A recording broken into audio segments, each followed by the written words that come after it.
نحمده ونصلي على رسوله الكريم اما بعد فاعوذ بالله من الشيطان الرجيم بسم الله الرحمن الرحيم يا أيها الناس قد جاءكم برهان من ربكم صدق الله العظيم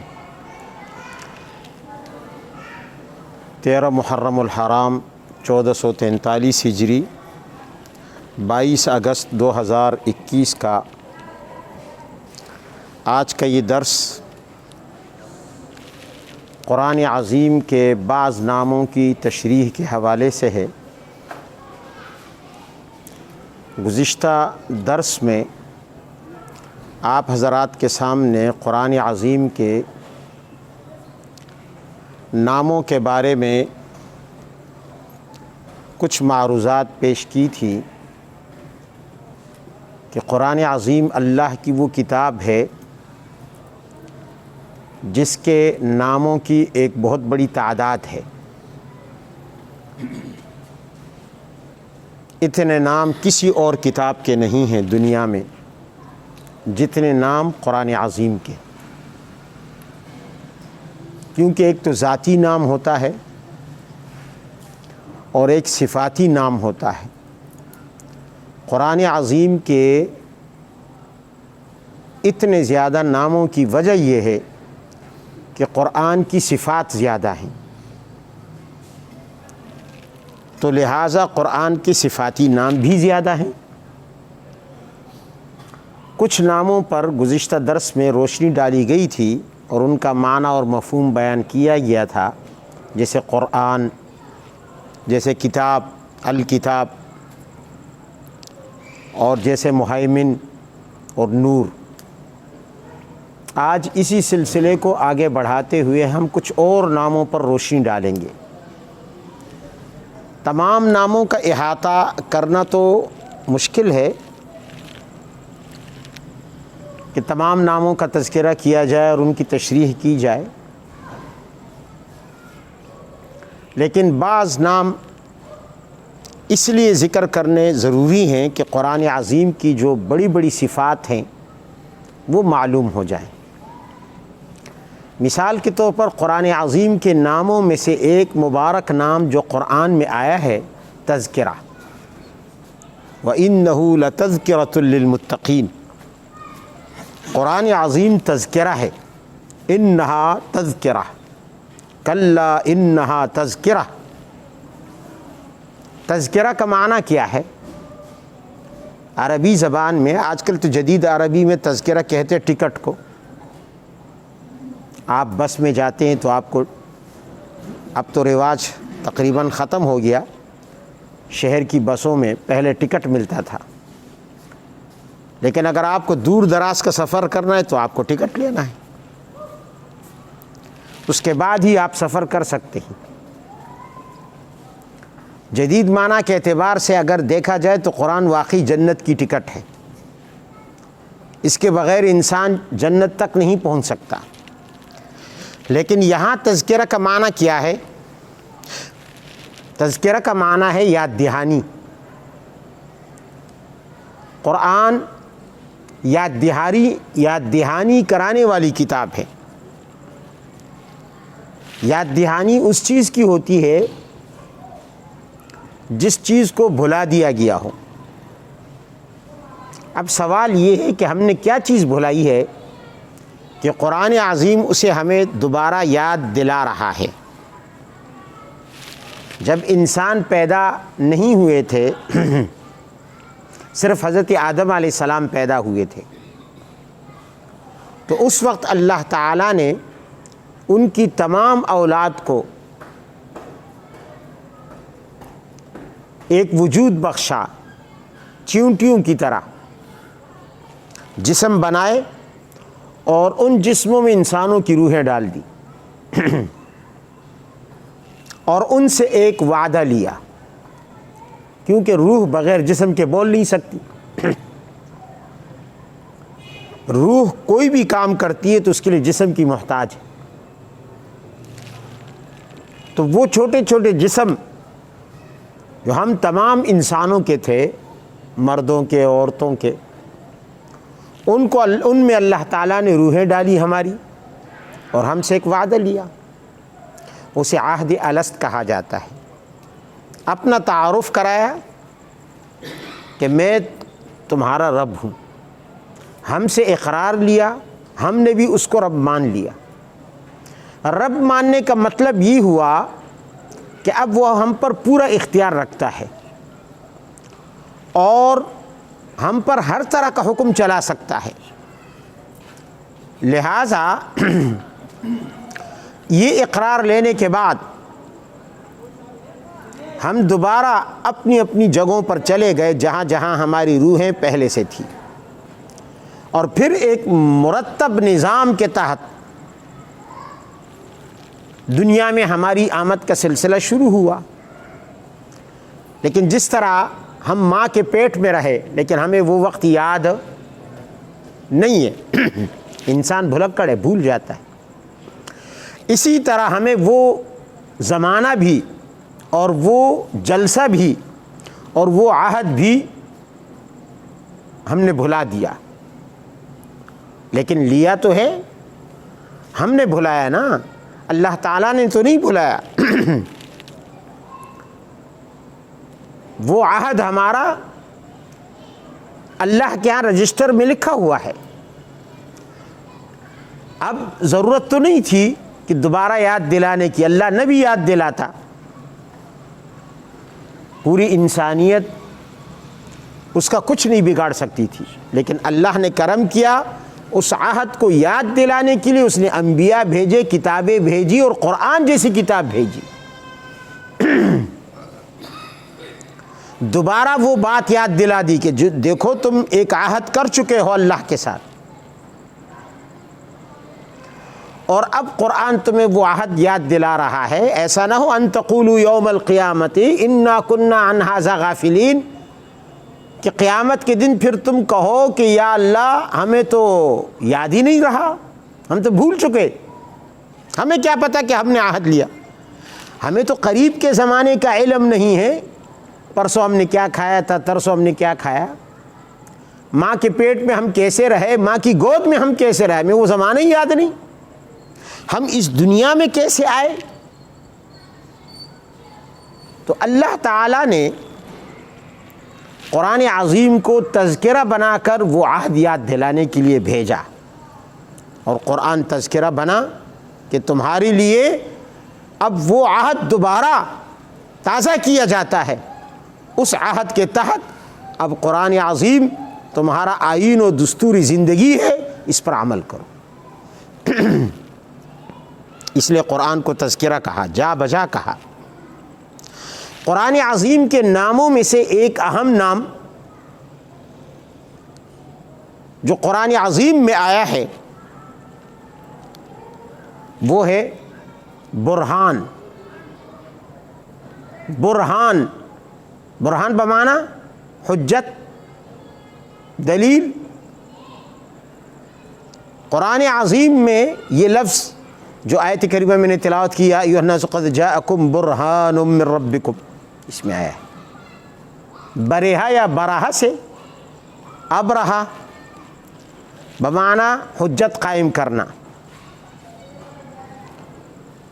اور برہا سے ہو تو معنی اس کا ہے ایک زمانے کی ایک مدت،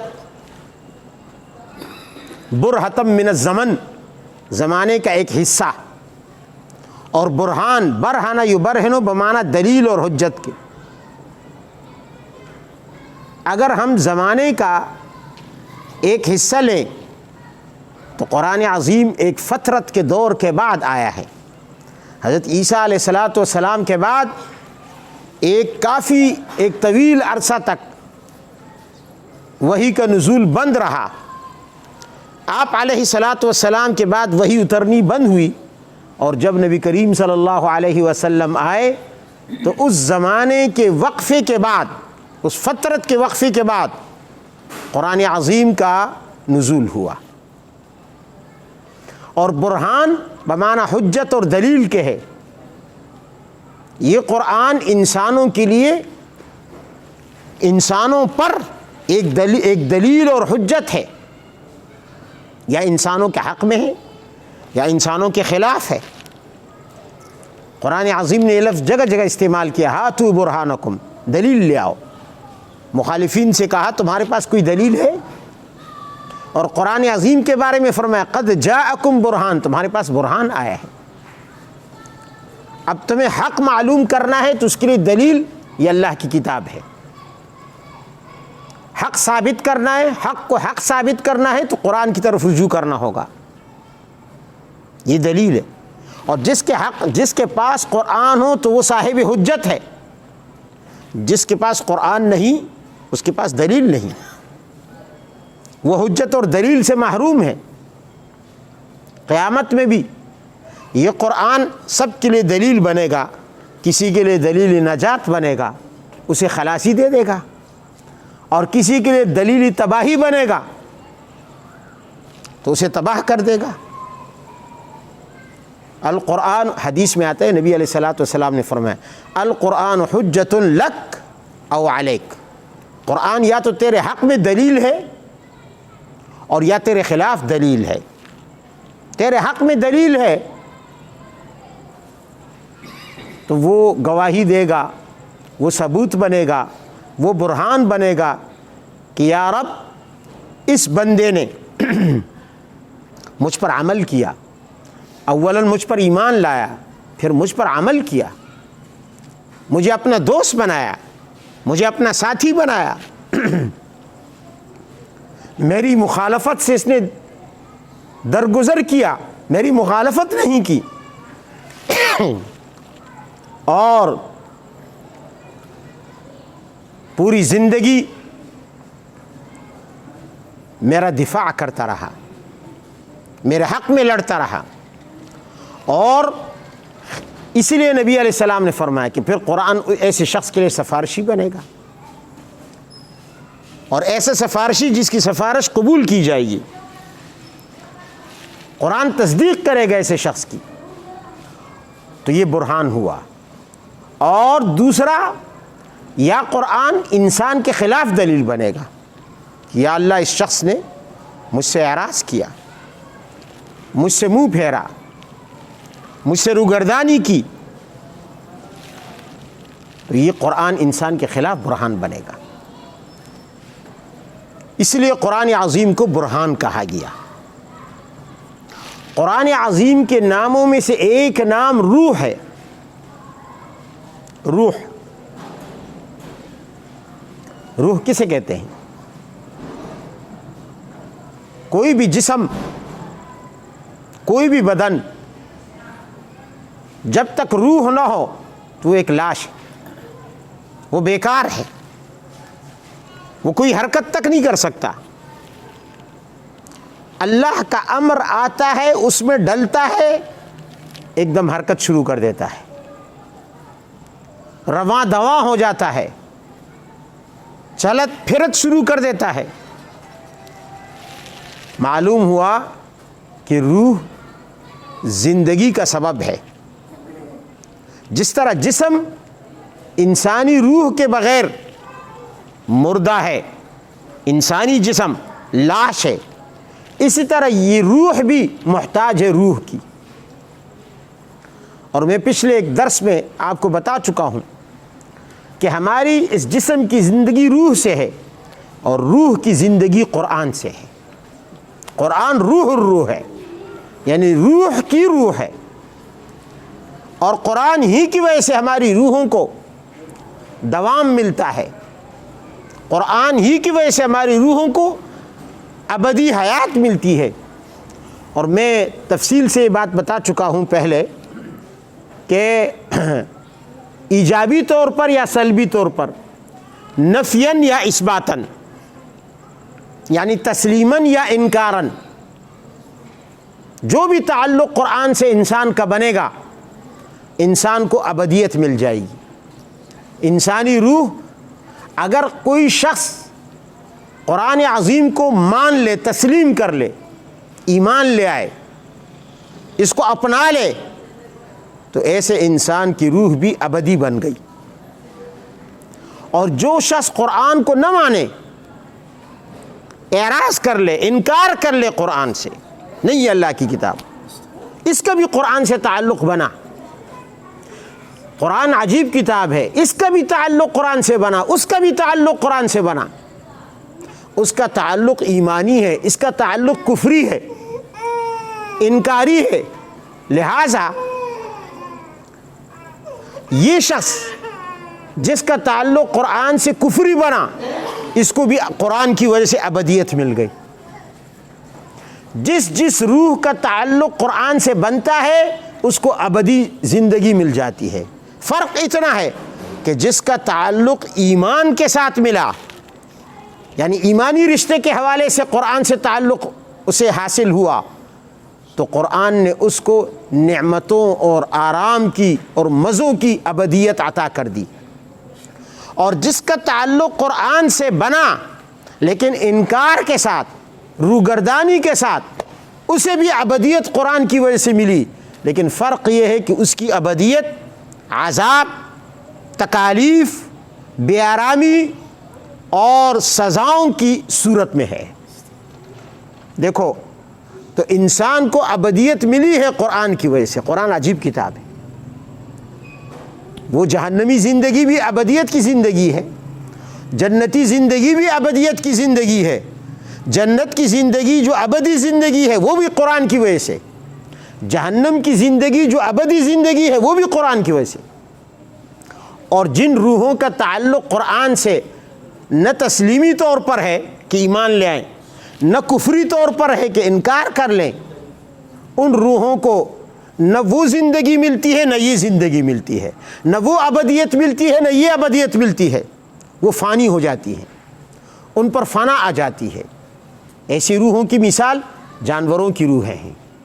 یہ جانور، یہ بکریاں، یہ گائے، یہ بھینس، یہ حلال جانور، حرام جانور، پاک جانور، پلید جانور جتنے بھی ہیں، ان کی روحوں کا تعلق قرآن سے نہیں ہے، نہ تسلیماً نہ انکاراً، نہ قرآن کو تسلیم کرتے نہ انکار کرتے۔ تو قرآن نے ان کو ابدیت نہیں دی، اس لیے ان کی زندگی بہت عارضی ہے، وہ یہی دنیا میں ختم ہو جائے گی۔ بعض علماء کے نزدیک بس یہی دنیا کی زندگی ہے، جیسے ہی وہ مر گئے اور چند دنوں کے بعد ان کا جسم نام و نشان نظر نہیں ملتا، اس کا خاک میں مل جاتا ہے، ہوا میں ذرے بکھر جاتے ہیں، اسی طرح ان کی روح بھی فنا ہو جاتی ہے، وہ بھی فنا ہو جاتی ہے، اس لیے کہ اس روح کا تعلق قرآن سے نہیں بنا۔ یا اہل علم کے دوسرے قول کے مطابق قیامت میں وہ تھوڑی دیر کے لیے زندہ ہوں گے اور اس کے بعد وہ عارضی زندگی بھی ایک دن ختم ہو جائے گی، اور نہ ان کو جنت ملے گی نہ جہنم ملے گی۔ عارضی طور پر اللہ تعالیٰ انصاف کو مکمل کرنے کے لیے ان کو زندہ کر دے گا، لیکن پھر وہ زندگی ختم ہو جائے گی۔ تو دیکھو وہ جانور یا تو دنیا میں ختم ہو جاتے ہیں، یا آخرت میں عارضی طور پر زندہ ہو کر ہمیشہ کے لیے فنا ہو جاتے ہیں۔ کیوں؟ اس لیے کہ ان کا تعلق قرآن سے نہیں بنا۔ تو قرآن ایسی زندگی، ایسی چیز ہے جو انسانی روح کو حیات عطا کرتی ہے، زندہ و جاوید کر دیتی ہے، ابدیت دے دیتی ہے، اس لیے قرآن کو روح کہا گیا۔ وَكَذَلِكَ أَوْحَيْنَا إِلَيْكَ رُوحًا مِّنْ أَمْرِنَا، ہم نے اے پیغمبر آپ کی طرف روح وحی کے طور پر بھیجی ہے، روح کی وحی بھیجی ہے، یعنی قرآن عظیم کی۔ تو قرآن کو روح کہا اس لیے کہ یہ ہماری روح کی حیات ہے۔ تو قرآن عظیم کی ایک تاثیر یہ ہے، اور یہ وحی الہی کی تاثیر ہے اور قرآن عظیم کی تاثیر ہے۔ قرآن عظیم کے ناموں میں سے ایک نام تبیان ہے۔ تبیان کا معنی کیا ہے؟ تبیان لکل شیء قرآن میں ہے، معنی ہر چیز کو کھول کھول کر بیان کر دیتا ہے، وضاحت کے ساتھ بیان کر دیتا ہے، کوئی چیز مبہم نہیں چھوڑتا، مبہم نہیں چھوڑتا، وضاحت کے ساتھ صاف صاف بیان کر دیتا ہے۔ اس لیے تو قرآن کو مبین بھی کہا گیا، یہ بھی اس کے ناموں میں سے ایک نام ہے۔ بلسان عربی مبین۔ قرآن عظیم کے ناموں میں سے ایک نام ہدایت ہے، ہدن، ہدن للناس، ہدن للمتقین۔ ہدایت کا معنی کیا ہے؟ رہنمائی، راستہ دکھانا۔ اب راستہ ایک تو یہ ہے کہ آدمی دور سے دکھا دے کہ بھئی صدر، کسی کو جانا ہے اور وہ آدمی پوچھے کہ میں صدر کیسے جاؤں، تو آپ بتا دیں کہ بھئی یہاں سے جاؤ سامنے، کسی زمانے میں ٹوکے بس چلتی تھی، بھئی ٹوکے میں بیٹھو اور آپ صدر پہنچ جاؤ گے۔ یوں یوں یوں یوں جانا ہے، نمائش آئے گا، فلاں آئے گا، ڈنگڑا آئے گا، اس کے بعد صدر آ جائے گا۔ اور ایک یہ ہے کہ آپ ہاتھ سے پکڑ کر اس کو صدر پہنچا دیں۔ تو ظاہر ہے کہ اللہ تعالیٰ کسی کو اگر ہدایت دے تو وہ یہی ہے کہ اس کو ہدایت کی منزل تک پہنچا دیتا ہے، جیسے آپ نے کسی کو صدر تک پہنچا دیا۔ لیکن قرآن عظیم انسان کو راستہ دکھاتا ہے، بھئی یہ راستہ ہے، اس پہ آپ کو چلنا ہے، چلتے چلتے آپ اپنی فلاں منزل تک پہنچ جائیں گے، رب تک پہنچ جائیں گے، جنت تک پہنچ جائیں گے، زندگی آپ کی سنور جائے گی، چین سکون تک آپ پہنچ جائیں گے، سکینت تک پہنچ جائیں گے۔ جو بھی منزل ہے آپ کی، قرآن اس کی طرف رہنمائی کرتا ہے۔ ہدی للناس، اور قرآن عظیم کا بنیادی موضوع بھی ہدایت ہے۔ قرآن اللہ نے جو بھیجا ہے تو اس کا مقصد ہی کیا ہے کہ لوگوں کی رہنمائی کرنا۔ اس لیے قرآن عظیم ہر شعبے میں انسان کی رہنمائی کرتا ہے، وہ شعبہ عقائد سے تعلق رکھتا ہو، اعمال سے تعلق رکھتا ہو، اخلاق سے تعلق رکھتا ہو، معاشرت سے تعلق رکھتا ہو، تجارت سے تعلق رکھتا ہو، حکومت اور سیاست سے تعلق رکھتا ہو، انسان کی رہنمائی کرتا رہتا ہے۔ اور یہ رہنمائی اس کی کامل اور مکمل طریقے سے ہے۔ اسی لیے قرآن عظیم کے بعد اب اور کسی کتاب کے نزول کی ضرورت نہیں، کسی اور کتاب کو اتارنے کی ضرورت نہیں ہے، کیونکہ قرآن عظیم کی رہنمائی ہر شعبے میں مکمل ہے۔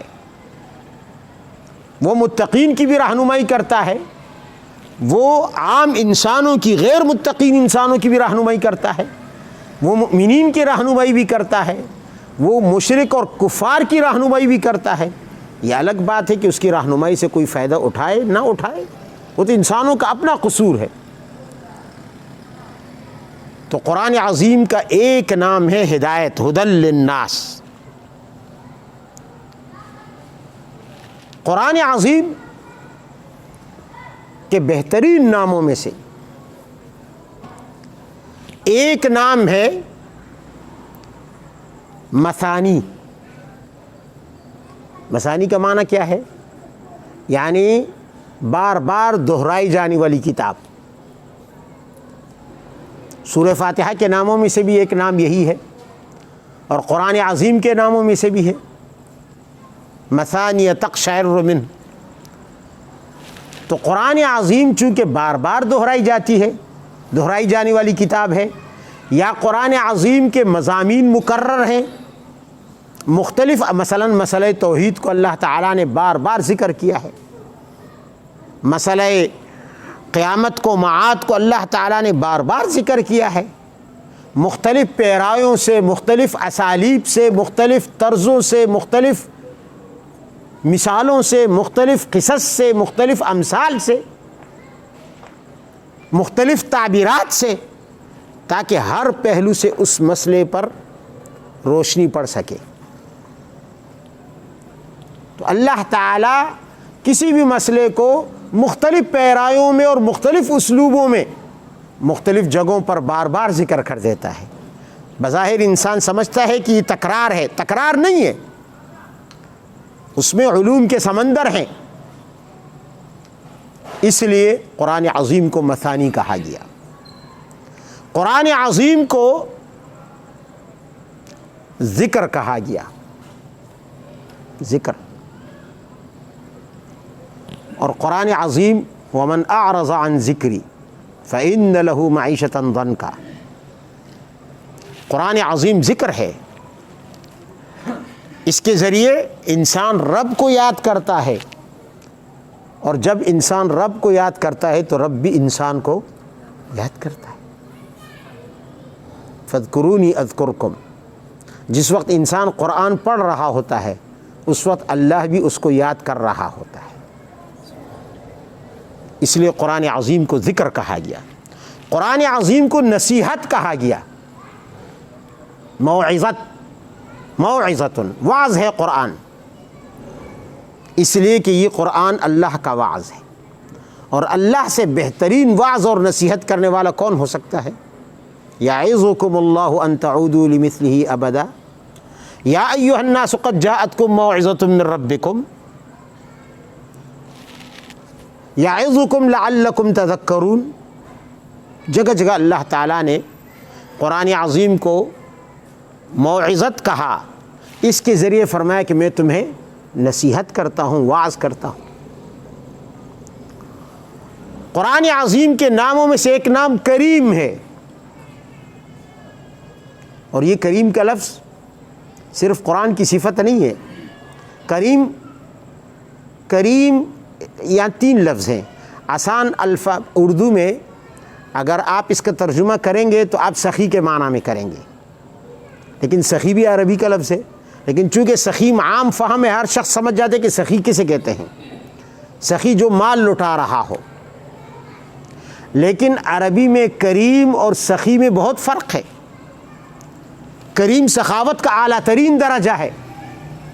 اس کریم سخاوت ہے، پھر جود ہے، پھر کرم ہے.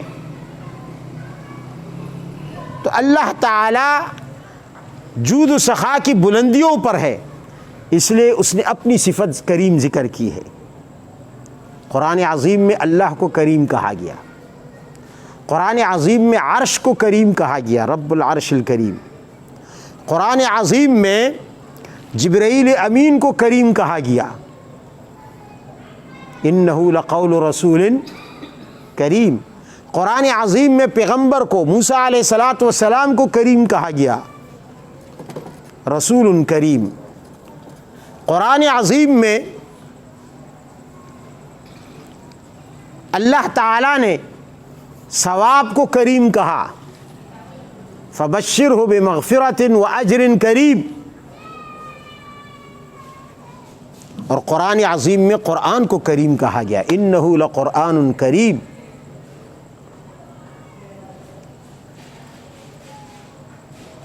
اس کے ذریعے اللہ تعالیٰ نے اپنے کرم کا مظاہرہ کیا ہے. چنانچہ معنی یہ ہوا کہ یہ کریم کلام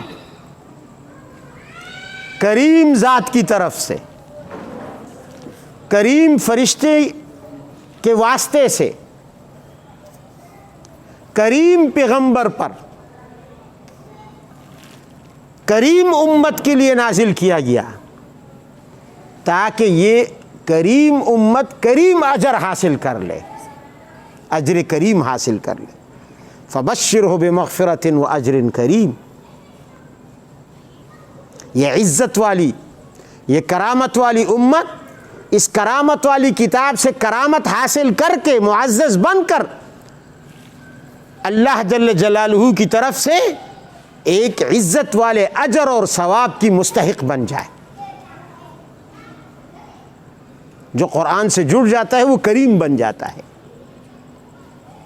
اس لیے کہ قرآن کریم ہے، آیا بھی کریم کی طرف سے، واسطہ بھی کریم کا ہے، اور نزول بھی کریم پر ہوا ہے.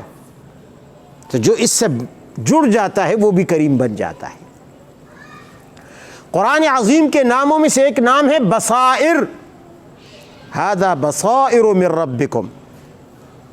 بصائر بصیرت سے ہے. 2 لفظ ہیں، بصارت اور بصیرت. بصارت کہتے ہیں آنکھوں کی روشنی کو، جس کو ہم نظر کہتے ہیں، نگاہ کہتے ہیں، اور بصیرت کہتے ہیں دل کی روشنی کو. جب انسان کے اس پتلی میں روشنی ہوتی ہے تو ہم کہتے ہیں کہ یہ بصارت والا ہے، اس کے پاس اس کی آنکھوں میں بینائی موجود ہے، اور جس کے پاس نہیں ہوتی اس کو ہم کیا کہتے ہیں کہ اندھا ہے، نابینا ہے۔ کیوں؟ اس لیے کہ اس کی اس پتلی میں بصارت نہیں ہے۔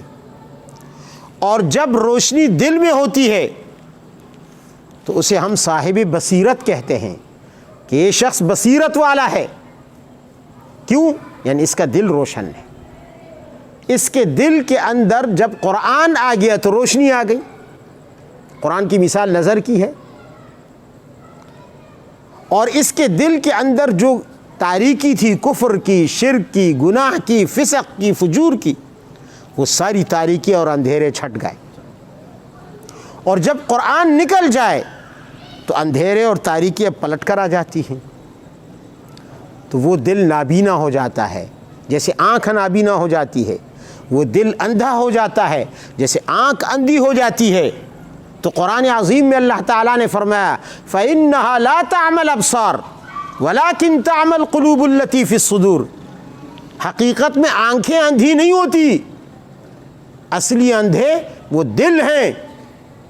ایک انسان کی آنکھوں میں روشنی نہ بھی ہو مگر اس کا دل روشن ہو تو وہ اندھا نہیں ہے، اور جس انسان کی آنکھوں میں روشنی ہو مگر اس کا دل روشنی سے محروم ہو تو حقیقت میں وہ اندھا ہے۔ اور قرآن عظیم بصارت بھی دیتا ہے، بصیرت بھی دیتا ہے۔ کہو سبحان اللہ۔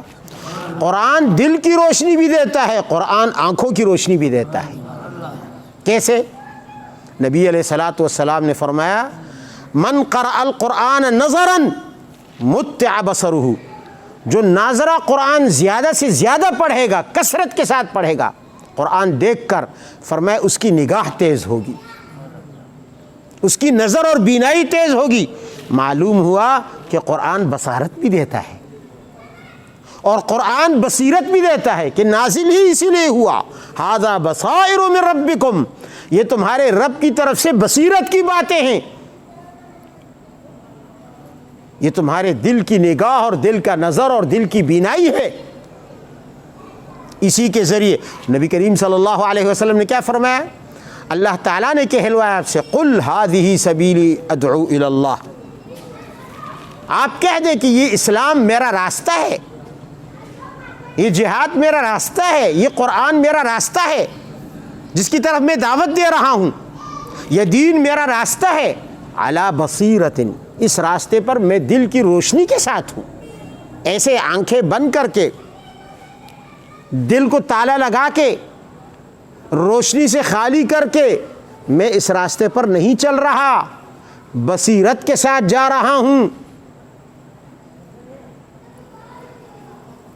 اسی لیے تو وہ عبادت زیادہ افضل ہے جو بصیرت کے ساتھ ہو، اس عبادت سے جو بصیرت سے خالی ہو۔ دل کی روشنی، دل کی نور کے ساتھ جو عبادت ہوگی وہ عبادت اللہ کو زیادہ محبوب ہے۔ یہی تو وجہ ہے کہ ایک حدیث میں نبی علیہ السلام نے کیا فرمایا؟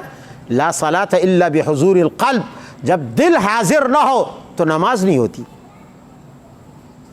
جب تک دل حاضر نہ ہو، دل حاضر یعنی دل کی نگاہ، دل کی روشنی، جب آپ نے لائٹ جلائی ہی نہیں تو روشنی کہاں سے ہوگی؟ لائٹ تو جلائیں آپ، تو دل کی لائٹ جلائیں گے پھر نماز پڑھیں گے، اس نماز کا لطف ہی کچھ اور ہوگا، اس عبادت کا مزہ ہی کچھ اور ہوگا۔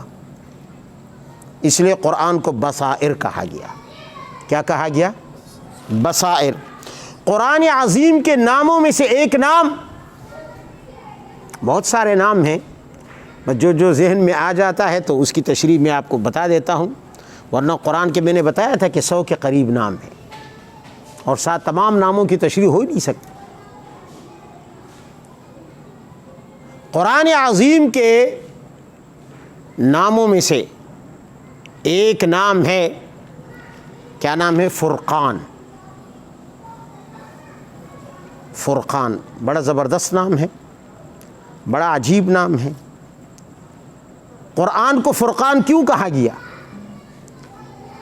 یا تو اس وجہ سے، اس کی کئی وجوہ ہیں، یا تو اس وجہ سے کہ قرآن کو اللہ تعالیٰ نے ایک دم ایک ساتھ تمام 30 پاروں کو ایک ساتھ نہیں نازل کیا، قسطوں میں نازل کیا، 23 سال میں اتارا، تھوڑا تھوڑا کر کے اتارا، کبھی چند آیتیں، کبھی ایک آیت، کبھی ایک چھوٹی صورت، کبھی آدھی صورت۔ الغرض وَقُرْآنًا فَرَقْنَاهُ لِتَقْرَأَهُ عَلَى النَّاسِ، قرآن عظیم کو اللہ تعالیٰ نے اس طرح ٹکڑوں میں اتارا، اور یہی اعتراض تھا مشرکین کا، کفار کا، یہ ایک بڑا اعتراض تھا، لولا نزل علیہ القرآن جملۃ واحدہ، یہ قرآن ایک دفعہ میں کیوں نہیں اترا بھائی؟ یہ کیا آج ایک آیت اتر رہی ہے، دوسری آیت اتر رہی ہے، کل دوسری آیت اتر رہی ہے، ترسوں جو ہے ایک تیسری آیت اتر رہی ہے، یہ ٹکڑوں میں قرآن کیوں اتر رہا ہے؟ فرمایا لِنُثَبِّتَ بِهِ فُؤَادَكَ، ہماری مرضی ہے تورات کو ایک دفعہ میں اتارے، قرآن کو تھوڑا تھوڑا کر کے اتارے، ہم کسی کے پابند تھوڑی ہیں، حکمتیں ہیں ہماری، ہم آپ کے دل کو آہستہ آہستہ مضبوطی کی طرف لے جانا چاہتے ہیں۔ آپ میں آپ کے دل کی مضبوطی ایک دفعہ نہیں، بلکہ اس کے لیے مختلف آزمائشوں سے گزرنا ہوگا، مختلف امتحانات سے گزرنا ہوگا، مختلف تکالیف سے گزرنا ہوگا۔ جیسے جیسے قرآن اترتا جائے گا اس کے مقابلے کے لیے لوگ کھڑے ہوتے جائیں گے، اور آپ میں استقامت دن بدن بڑھتی جائے گی۔ لِنُثَبِّتَ بِهِ فُؤَادَكَ، تو قرآن عظیم کو اللہ تعالیٰ نے یا تو فرقان اس وجہ سے کہا، اور اکرمہ نے کہا، حضرت اکرمہ رحمہ اللہ نے، کہ قرآن فرقان بمعنی نجات کے ہے، چونکہ قرآن انسان کو نجات دیتا ہے، قرآن انسان کو نجات دیتا ہے، اس وجہ سے قرآن کو فرقان کہا گیا۔ اور تیسرا معنی یہ ہے کہ قرآن فرقان کا معنی ہے فرق کرنے والی کتاب۔ کس چیز میں فرق کرتا ہے قرآن؟ حق اور باطل میں فرق کر دیتا ہے، حلال و حرام میں فرق کر دیتا ہے، مجمل اور مبین میں فرق کر دیتا ہے، محکم اور مؤول میں فرق کر دیتا ہے، فرق کر دیتا ہے، صحیح اور غلط میں امتیاز اور فرق کر دیتا ہے،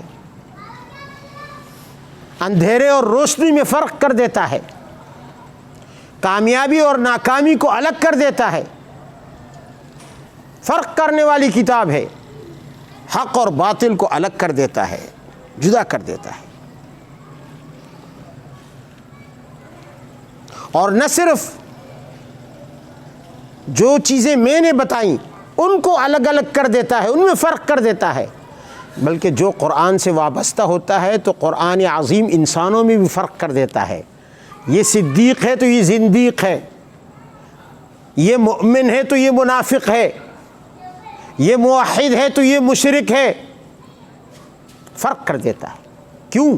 اس لیے کہ قرآن کی مثال بارش کے پانی کی ہے۔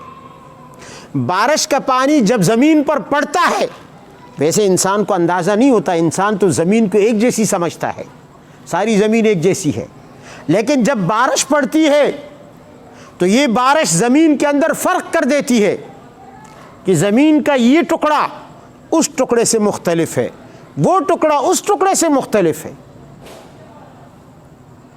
کیوں؟ اس لیے کہ یہ ٹکڑا زمین کا یہ سخت اور چکنا ہے، یہ ٹکڑا زمین کا یہ سخت مگر پانی کو جمع کر دینے والا ہے، وہ ٹکڑا زمین کا نرم زرخیز اور جذب کرنے والا ہے۔ یہ پتہ ہمیں کس سے چلتا ہے؟ بارش کے پانی سے۔ اس ٹکڑے پر جب بارش پڑی، یہ ٹکڑا سخت بھی تھا، چکنا بھی تھا، پانی اس پہ نہ اس کے اندر گیا نہ اس کے اوپر ٹہرا، پانی بہہ گیا، چلا گیا، رکا نہیں۔ اس ٹکڑے کو اس بارش سے کوئی فائدہ حاصل نہ ہوا۔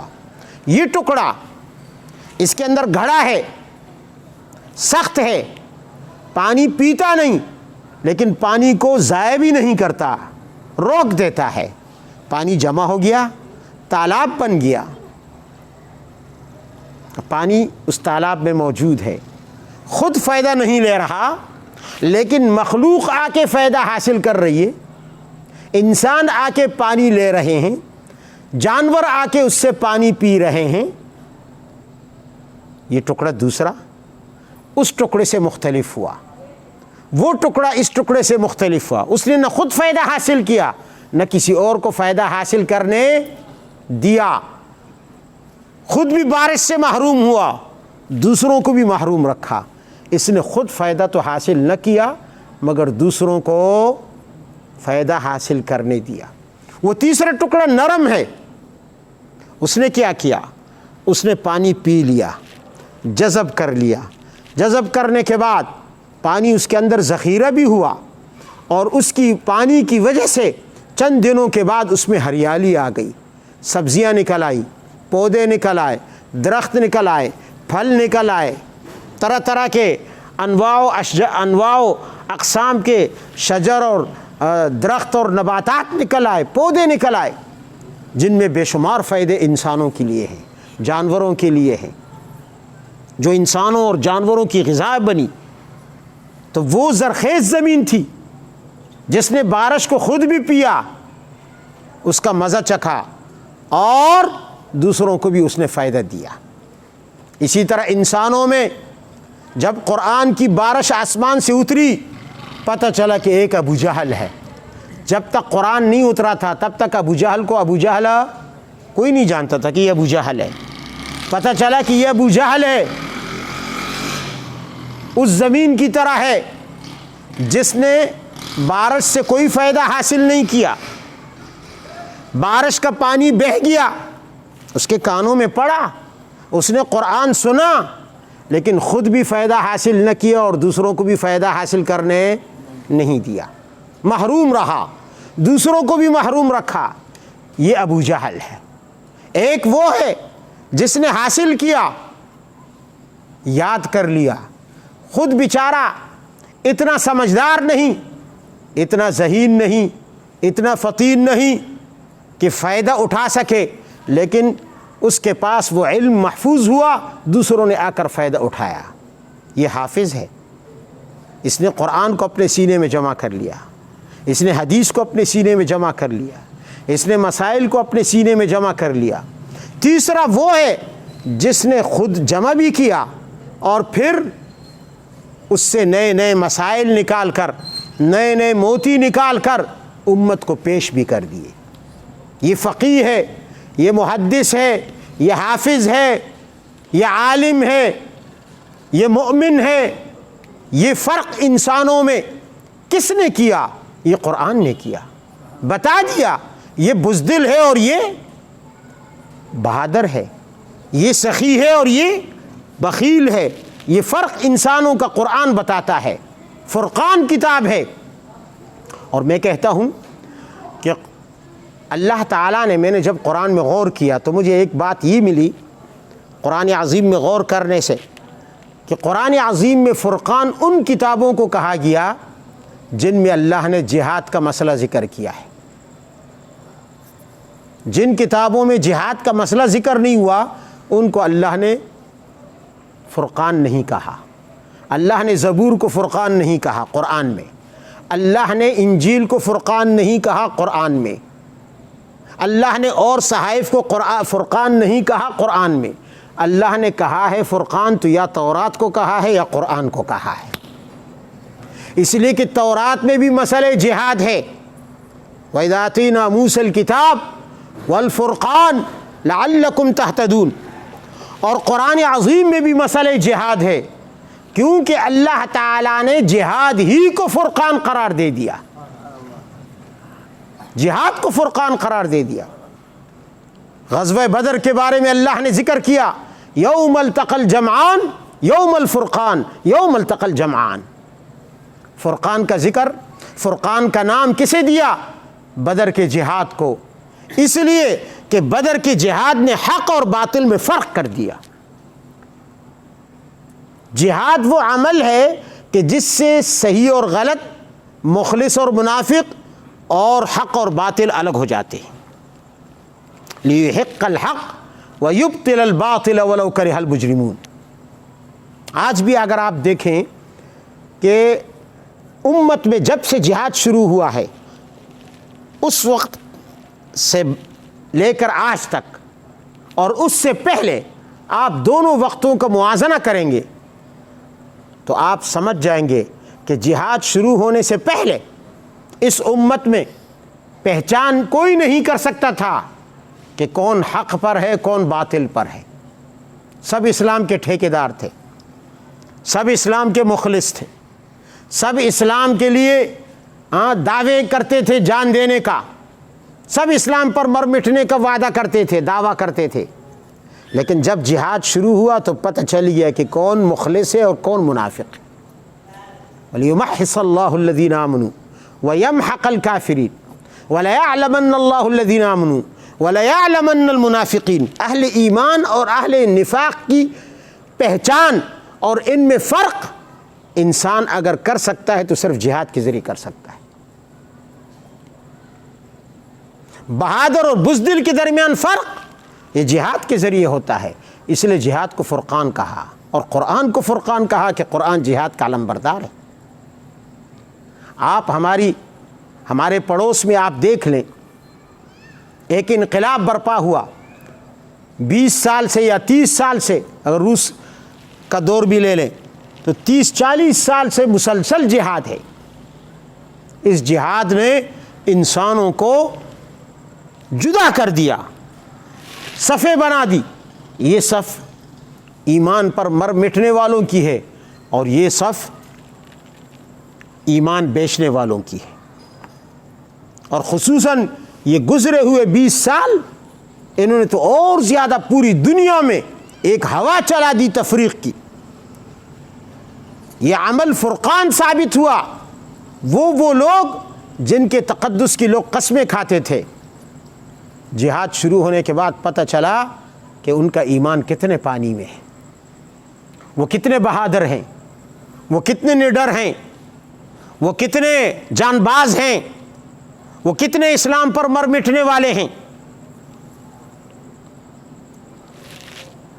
اللہ ان نوجوانوں کو جنہوں نے امت کی لاج رکھ لی، ہمارا پردہ رکھ لیا، ہماری شرم اور ہمارا ننگ رکھ دیا، ان کو اللہ جزائے خیر عطا فرمائے۔ ورنہ اگر وہ نہ ہوتے پوری امت شاید بزدلوں کے صف میں جہاد کی وجہ سے نظر آتی۔ یہ تو چند نوجوان تھے جنہوں نے اتنی بڑی سپر پاور کو اپنے تمام 50 بلکہ 50 سے زیادہ حلیفوں کے ساتھ شکست دی، اور آج بھی اسی نظریے پر قائم ہے۔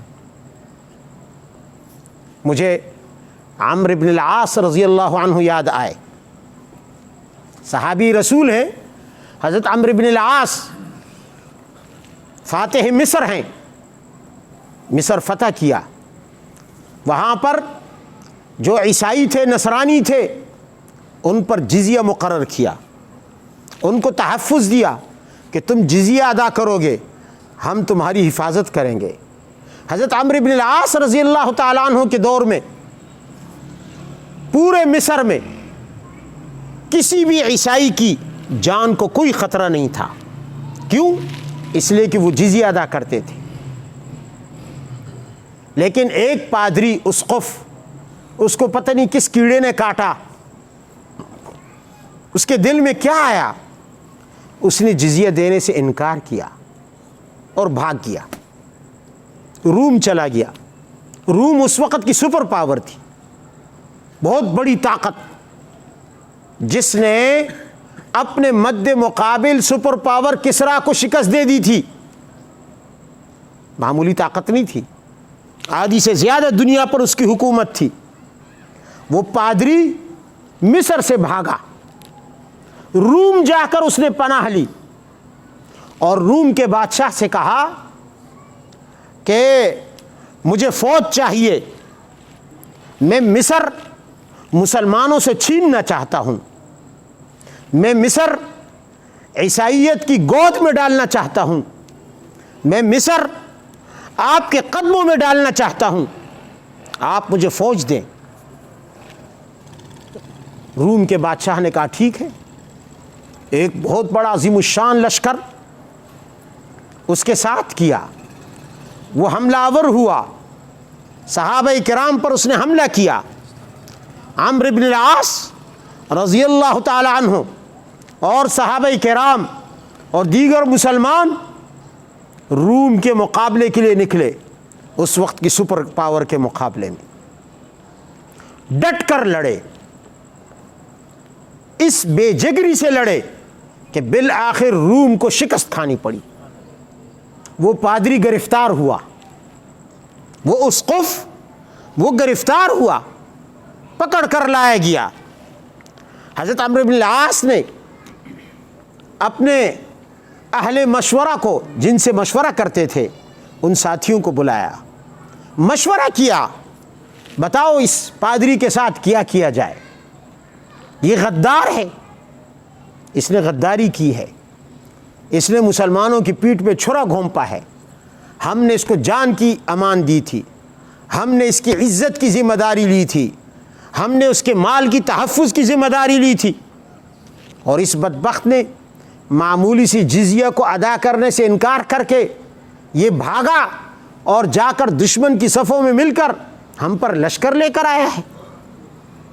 پوری کابینہ بیٹھی ہے، تمام مشیروں نے یک زبان ہو کر یہ مشورہ دیا کہ امیر محترم، آپ اس شخص کو زندہ نہ چھوڑیں، اسے عبرت کی مثال بنا دیں کہ قیامت تک کوئی شخص آئندہ ایسی غداری نہ کر سکے۔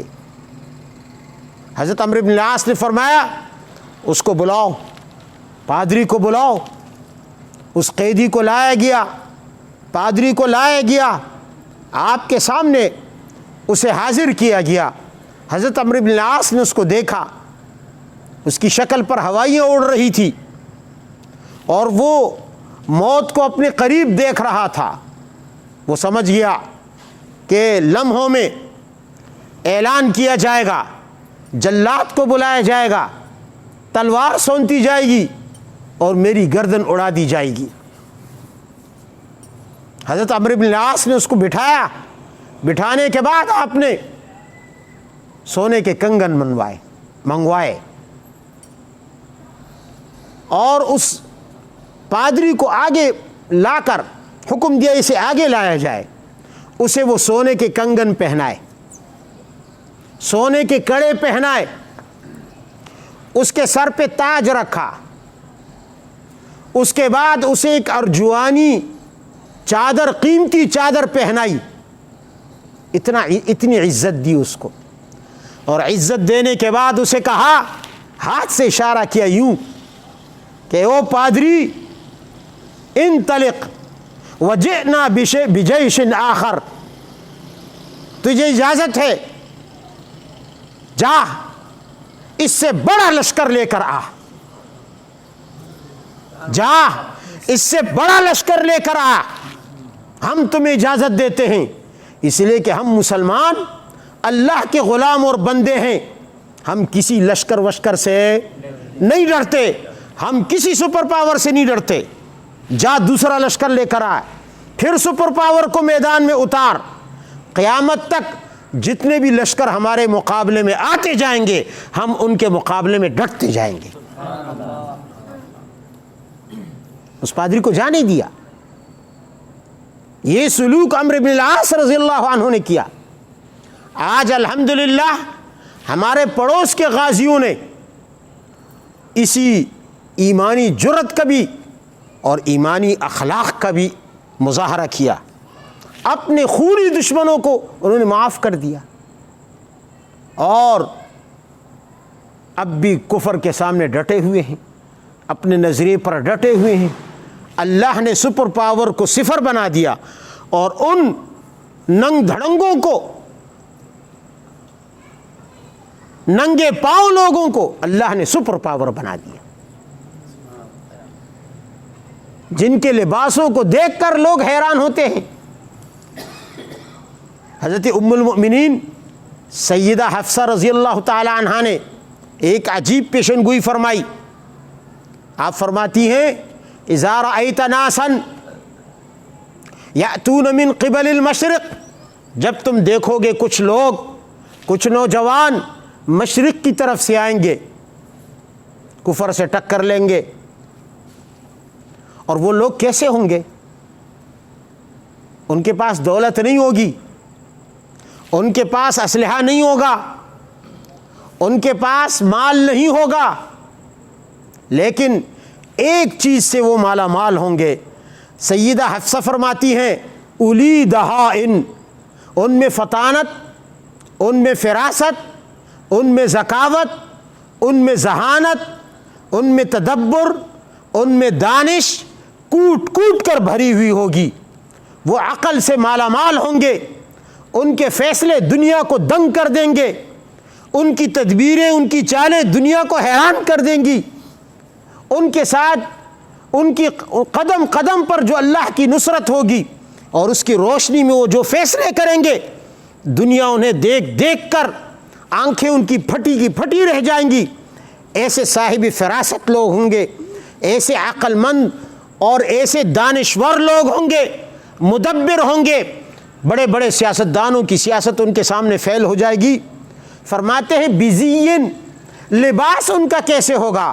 یتعجب منہ الناس, لباس ایسا ہوگا کہ لوگ ان کے لباس کو دیکھ دیکھ کر تعجب کریں گے.